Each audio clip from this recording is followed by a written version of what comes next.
Good evening and welcome to Sky Night.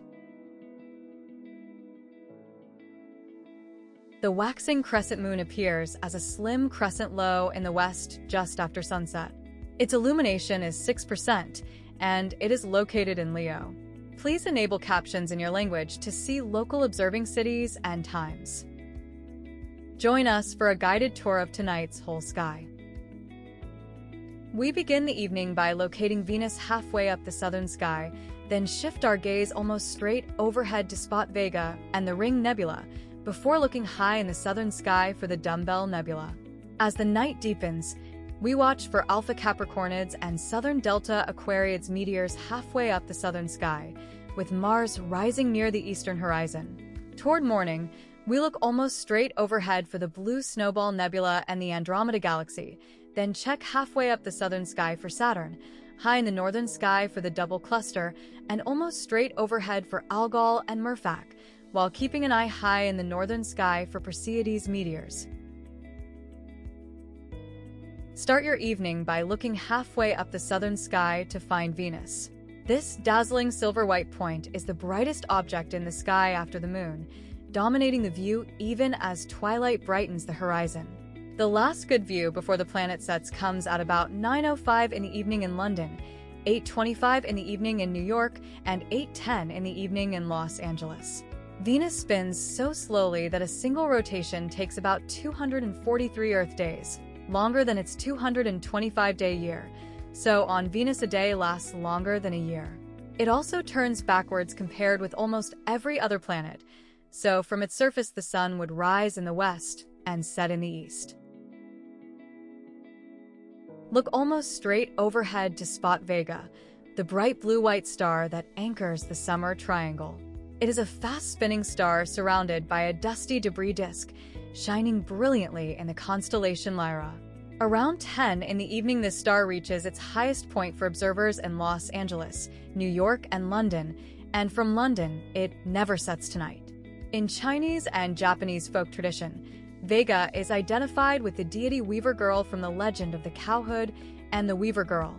The lovers are separated by the Milky Way and can meet only once a year. Tonight's featured deep sky object is the Ring Nebula, a smoke ring planetary nebula located in Lyra. Aim a telescope midway between the two southern stars of the little parallelogram below Vega to see this greenish glow. The nebula culminates around 10:15 in the evening for viewers in Los Angeles, New York, and London. The Ring Nebula offers a preview of our own sun's fate. In roughly 5 billion years, the sun is expected to swell, cast off its outer layers, and leave behind a similar glowing shell around its exposed core. In catalogs, it is listed as M57. Sweep binoculars or a telescope just north of the little arrow of Sagitta to find the Dumbbell Nebula. This dying star wrapped in a two-lobed cloud sits high in the southern sky within the Milky Way. The nebula reaches its highest point around 11:25 in the evening in Los Angeles, New York, and London. Despite its name, the Dumbbell Nebula has nothing to do with planets. The term planetary nebula was coined by William Herschel because such glowing disks resembled planets in early telescopes. The Alpha Capricornids meteor shower is active tonight, though it is fading after its peak. Look halfway up the southern sky in Capricornus and let your eyes wander off the radiant to catch the longest trails. Around 11:50 in the evening, the radiant reaches its greatest altitude for observers in Los Angeles, New York, and London. The Southern Delta Aquariids are also visible tonight, offering up to 4 meteors per hour. Look halfway up the southern sky in Aquarius and relax your gaze to spot these streaks. The radiant culminates around 2:05 in the morning as seen in Los Angeles, New York, and London. Look near the eastern horizon as Mars rises, appearing as a steady orange-red point in Gemini. This naked-eye planet is just beginning its climb into the night sky. Mars rises at 1:21 in the morning in London, 2:01 in the morning in New York, and 2:17 in the morning in Los Angeles. Mars is known as the red planet due to iron oxide, rust, on its surface, which gives it a distinctive rusty red appearance visible even to the naked eye from Earth.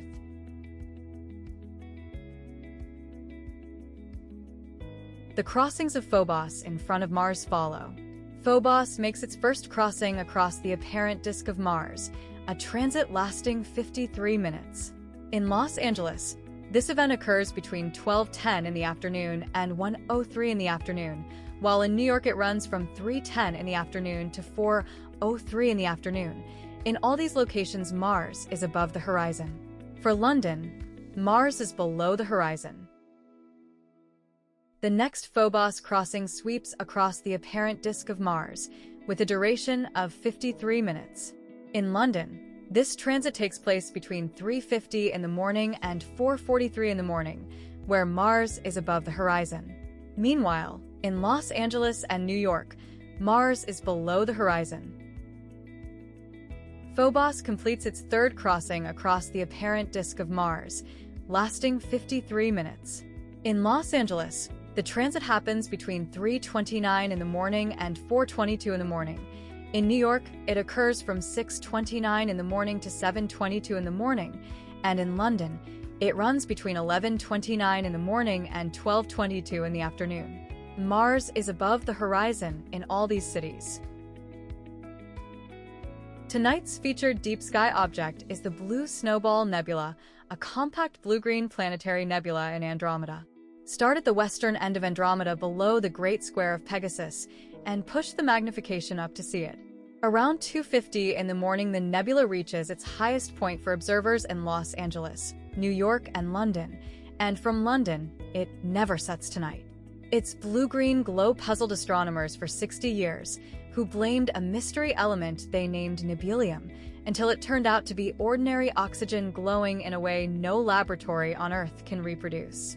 In catalogs, it is listed as NGC 7662. Hop from the corner of the Great Square of Pegasus along two stars to find the Andromeda Galaxy.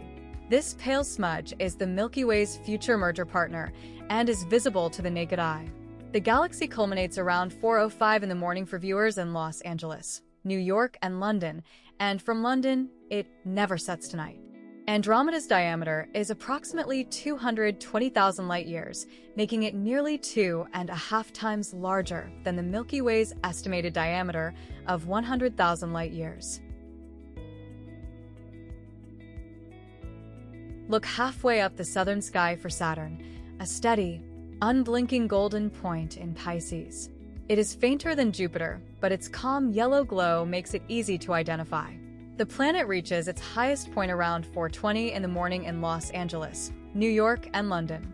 Saturn's atmosphere displays distinctive cloud bands and zones in different latitudes, similar to Jupiter, with alternating light and dark regions that reveal the planet's complex weather systems. Find the double cluster, a binocular gem consisting of twin star clusters in Perseids. Look for a hazy patch between Perseids and the W of Cassiopeia, high in the northern sky. In Los Angeles and New York, the cluster culminates around 5:35 in the morning, while in London it reaches its highest point at 5 in the morning, remaining above the horizon all night in all three locations. The double cluster, known as H and Chi Persei, held special significance in ancient Chinese astronomy, standing apart from the Greek myths that usually dominate its story. While Western observers saw the hero Perseus, Chinese astronomers viewed these twin clusters as part of a celestial landscape that guided their understanding of the heavens, proving that this spectacular pair of star nurseries has been watched and interpreted by many different cultures for thousands of years. Locate Algol, a famous variable star in Perseus that visibly dims and brightens over a few nights. It sits below the W of Cassiopeia, so follow that asterism extended toward Perseus to find it. This star reaches its highest point around 5:35 in the morning for observers in Los Angeles and New York, while it culminates at 5 in the morning for those in London, and from London, it never sets tonight. The Italian astronomer Geminiano Montanari is credited as the first to record Algol's variability in 1667, more than a century before anyone explained why the demon star fades and rebrightens. Follow the W of Cassiopeia extended toward Perseus to find Mirfak, one of the 50 brightest stars in the sky. It marks the brightest point of the constellation Perseus. The star culminates around 5 in the morning in London and 5:35 in the morning in Los Angeles and New York, and from New York and London, it never sets tonight. The Alpha Persei cluster surrounding Mirfak consists of numerous massive, young B-type stars that are still moving together through space, making it one of the best examples of a young star cluster easily accessible for binocular observation from Earth.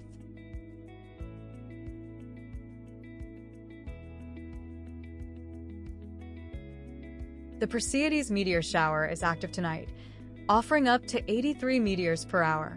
Look high in the northern sky in Perseus and let your eyes wander off the radiant for the best views. Around 5:35 in the morning, the radiant reaches its greatest altitude for observers in Los Angeles and New York, while it culminates at 5 in the morning for those in London, and it never sets tonight in any of the three. Check back tomorrow for your next nightly sky guide. Subscribe if you haven't already, and may you have clear skies.